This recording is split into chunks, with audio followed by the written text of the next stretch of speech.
பொதுவாக மனிதன் இறக்கும் வரை அவன் மனம் நிறைய விஷயங்களை கற்பனை செய்து பார்க்கும். தூரத்தில் இருக்கும் நண்பர்களோ உறவினர்களோ என்ன செய்து கொண்டிருப்பார்கள் என்றோ அல்லது தன்னை பற்றி அவன் நினைத்து பார்க்க முடியும்.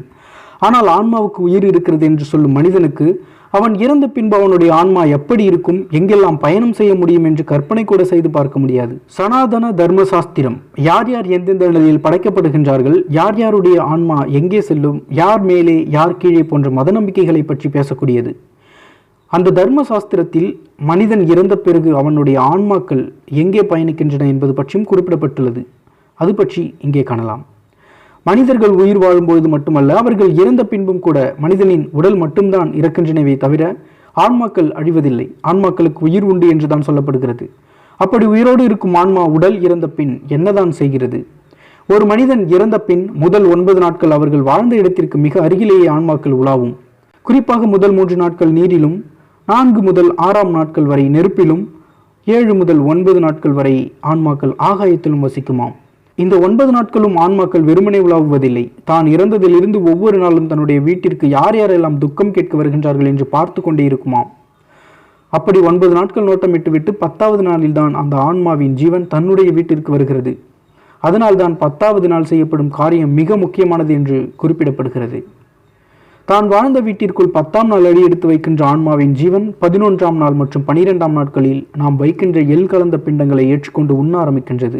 12ஆம் நாள் பிண்டத்தை ஏற்றுக்கொண்ட பின்னர் 13ஆம் நாள் தான் யமனின் காவலர்களான கிரகங்கள் என்று அழைக்கப்படுவோர் கயிற்றினால் இந்த ஆன்மாவை கட்டி இழுத்து கொண்டு செல்லும்.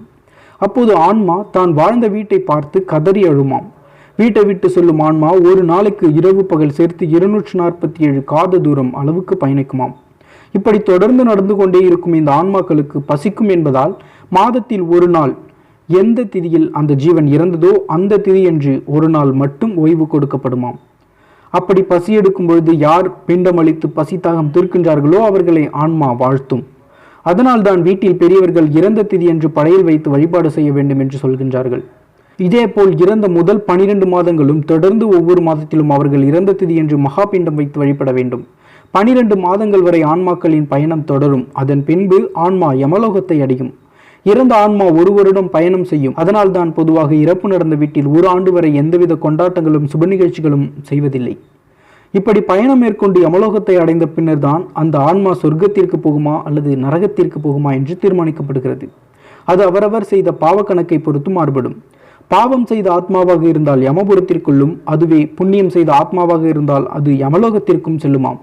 இது பற்றி உங்களுடைய கருத்துக்களை கமெண்ட்ல தெரிவிங்க. இது போன்ற வீடியோக்களுக்கு சேனலை சப்ஸ்கிரைப் பண்ணுங்க.